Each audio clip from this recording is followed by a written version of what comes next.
मैनू रूह ने मैनू रूह ने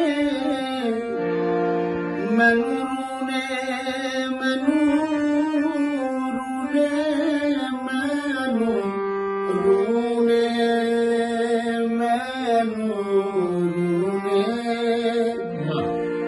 मैनू रूह ने मैनू रूह ने मैनू रूह ने मैनू रूह ने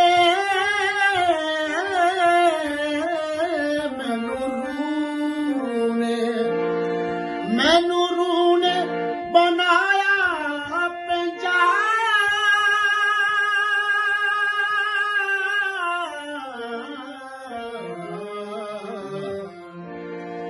मैनू रूह ने बनाया पंजा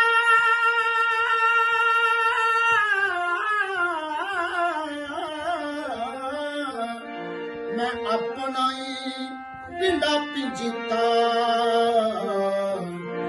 बाबा सुता पिंडा पिंजता।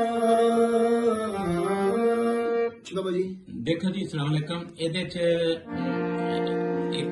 ਉਹਨੇ ਕਿਹਾ ਕਿ ਮੈਨੂੰ ਰੂਹ ਨੇ ਬਣਾਇਆ ਪਿੰਜਾ। ਇਹ ਬੁੱਤ ਕਹਿੰਦਾ ਹੈ ਆਪਣੀ ਰੂਹ ਨੂੰ। ਹਕੀਕਤ ਵੀ ਇਹ ਹੈ ਕਿ ਜਿਹੜਾ ਬੁੱਤ ਹੈ ਵਿਚਾਰਾ ਉਹ ਖਾਲੀ ਖੋਖਾ ਹੈ, ਉਹਦੇ ਚ ਆ ਵੜਦੀ ਹੈ ਜਬਰਨ ਰੂਹ। ਕਦੇ ਬੁੱਤ ਨੇ ਰਿਕੁਐਸਟ ਨਹੀਂ ਕੀਤੀ ਕਿ ਰੱਬ ਦਾ ਵਾਸਤਾ ਮੇਰੇ ਚ ਆਣ ਕੇ ਵੜ। ਇਹ ਰੱਬ ਦੇ ਕੰਮ ਨੇ, ਅਸੀਂ ਨਹੀਂ ਬੋਲ ਸਕਦੇ। ਬੁੱਤ ਨੂੰ ਰੂਹ ਇਸਤੇਮਾਲ ਕਰਦੀ ਹੈ ਤੇ ਬਜ਼ਾਹਿਰ ਤੇ ਰੂਹ ਨੂੰ ਪੀੜ ਹੁੰਦੀ ਹੈ। ਸਾਨੂੰ ਤੇ ਨਹੀਂ ਕਦੇ ਮਹਿਸੂਸ ਹੋਈ ਕਿ ਰੂਹ ਨੂੰ ਪੀੜ, ਸਾਡੇ ਤੇ ਬੁੱਤ ਨੂੰ ਪੀੜ ਹੁੰਦੀ ਹੈ ਕਿਉਂਕਿ ਅਸੀਂ ਹੈ ਬੁੱਤ ਆ। ਇਹ ਕਿਸ ਤਰ੍ਹਾਂ ਕਹਿ ਸਕਦੇ ਹਾਂ ਕਿ ਜਿਹੜੀ ਪੀੜ ਹੋ ਰਹੀ ਹੈ ਰੂਹ ਨੂੰ ਪੀੜ ਹੋ ਰਹੀ ਹੈ? ਸਾਡਾ ਜਿਸਮ ਨਹੀਂ ਮੰਨਦਾ। ਸਾਡੇ ਜਿਸਮ ਨੂੰ ਡਾਇਰੈਕਟ ਪੀੜ ਹੁੰਦੀ ਹੈ, ਸਾਡੇ ਦਿਮਾਗ ਨੂੰ ਡਾਇਰੈਕਟ ਪੀੜ ਹੁੰਦੀ ਹੈ, ਸਾਡੇ ਹੱਥਾਂ ਪੈਰਾਂ ਨੂੰ ਡਾਇਰੈਕਟ ਪੀੜ ਹੁੰਦੀ ਹੈ, ਸਾਨੂੰ ਦੁੱਖ ਦੀ ਡਾਇਰੈਕਟ, ਅਸੀਂ ਰੋਂਦੇ ਡਾਇਰੈਕਟ ਆ। ਰੂਹ ਪਤਾ ਨਹੀਂ ਕਿੱਥੇ ਫਿਰ ਰਹੀ ਹੈ, ਸਾਨੂੰ ਨਹੀਂ ਪਤਾ। ਰੂਹ ਇੰਜੋਏ ਕਰ ਰਹੀ ਹੈ, ਮੌਜਾਂ ਕਰ ਰਹੀ ਹੈ, ਸਾਡੇ ਜਿਸਮ 'ਚ ਡੁੱਡੀਆਂ ਪਾ ਰਹੀ ਹੈ ਜਿੰਨਾ ਚਿਰ ਉਹਦਾ ਦਿਲ ਕਰਦਾ। ਉਹ ਜਦੋਂ ਆਉਂਦੀ ਹੈ ਸਾਨੂੰ ਨਹੀਂ ਪੁੱਛਦੀ ਮੈਂ ਆਉਣ ਲੱਗੀ ਆ ਵੀ ਮੈਂ ਕਿਰਾਏ ਤੇ ਰਹਿਣਾ ਹੈ, ਮੈਂ ਮੁਸਤਕਿਲ ਰਹਿਣਾ ਹੈ, ਮੈਂ ਇਹਦੀ ਮਾਲਕ ਧੱਕੇ ਨਾ ਆ ਕੇ ਰਹਿਣਾ। ਨਜਾਇਜ਼ ਕਾਬਜ਼, ਉਹ ਨਜਾਇਜ਼ ਕਾਬਜ਼ ਆ ਕੇ ਮੇਰੀ ਸਾਡੇ ਖੋਖੇ 'ਚ ਰਹਿੰਦੀ ਹੈ। ਹਾਂ, ਜਿੰਨਾ ਚਿਰ ਉਹ ਖੋਖੇ 'ਚ ਰਹਿੰਦੀ ਹੈ ਉਹਨਾਂ ਚਿਰ ਅਸੀਂ ਲਾਲੋ ਲਾਲ ਰਹਿੰਦੇ ਹਾਂ ਕਿਉਂਕਿ ਬਲੱਡ ਹਰ ਚੀਜ਼ ਉਹਦੀ ਰੂਹ ਦੀ ਵਜ੍ਹਾ ਨਾਲ ਚੱਲਦਾ, ਉਹ ਬੰਦ ਹੋ ਜਾਏ। ਲੇਕਿਨ ਅਸੀਂ ਤੇ ਚਾਹੁੰਦੇ ਹੀ ਨਹੀਂ। ਅਸੀਂ ਉਹ ਬੁੱਤ, ਸਾਡੀ ਤੇ ਖਾਹਿਸ਼ ਹੀ ਨਹੀਂ ਕਿ ਸਾਨੂੰ ਬੁੱਤ ਤੋਂ ਰੂਹ 'ਚ ਤਬਦੀਲ ਕੀਤਾ ਜਾਏ। ਬੁੱਤ ਤੋਂ ਮੁਰਾਦ ਅਸੀਂ ਮਿੱਟੀ ਸਾਂ ਤੇ ਮਿੱਟੀ ਅਸੀਂ ਰੱਬ ਦੀ, ਖਾਲਿਕ ਆਲਾ ਦੀ, ਰੱਬੇ ਕਾਇਨਾਤ ਦੀ। ਸਾਨੂੰ ਉਹਦੀ ਮਿੱਟੀ ਰਹਿਣਾ ਜ਼ਿਆਦਾ ਮਨਜ਼ੂਰ ਹੈ।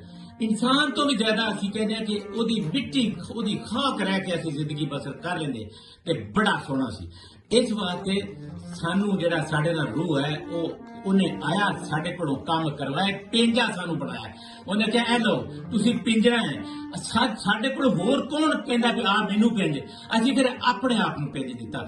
ਅਸੀਂ ਗੁਨਾਹ ਕੀਤੇ, ਸਾਡੇ ਕੋਲ ਖਤਾਵਾਂ ਹੋਈਆਂ, ਸਾਡੇ ਕੋਲ ਗਲਤੀਆਂ ਹੋਈਆਂ, ਸਾਡੇ ਕੋਲ ਪਤਾ ਜੋ ਵੀ ਹੋਇਆ, ਜੋ ਵੀ ਜਿੱਦਾਂ ਵੀ ਗਲਤੀ ਹੋਈ, ਚੰਗਾ ਹੋਇਆ ਜਾਂ ਮਾੜਾ, ਅਸੀਂ ਕਦੇ ਇਨਸਾਨ ਦੀ ਜ਼ਿੰਦਗੀ 'ਚ ਕਿਸੇ ਵੱਡੇ ਤੋਂ ਵੱਡੇ ਤੇ ਸੁਖੀ ਤੋਂ ਸੁਖੀ ਇਨਸਾਨ ਦੀ ਜ਼ਿੰਦਗੀ 24 ਘੰਟੇ ਸੁੱਖ ਦੇ ਨਹੀਂ ਹੁੰਦੇ।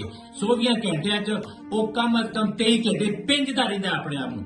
ਤੇ ਉਹ ਰੂਹ ਤੇ ਨਹੀਂ ਪਿੰਜਦੀ ਆਣ ਕੇ, ਅਸੀਂ ਪਿੰਜਦੇ ਹਾਂ। ਕਿੰਨੇ ਕਿਉਂ ਪਿੰਜਦੇ ਹਾਂ? ਸਾਨੂੰ ਪਿੰਜਾ ਬਣਾਇਆ। ਕਿੰਨੇ ਬਣਾਇਆ? ਰੂਹ ਨੇ। ਰੂਹ ਕੌਣ ਹੈ? ਸਾਨੂੰ ਨਹੀਂ ਪੁੱਛ ਕੇ ਆਈ। ਨਜਾਇਜ਼ ਕਾਬਜ਼, ਮਾਲਕ ਜਾਣੇ ਤੇ ਰੂਹ ਜਾਣੇ। ਅੱਲਾਹ ਹਾਫਿਜ਼।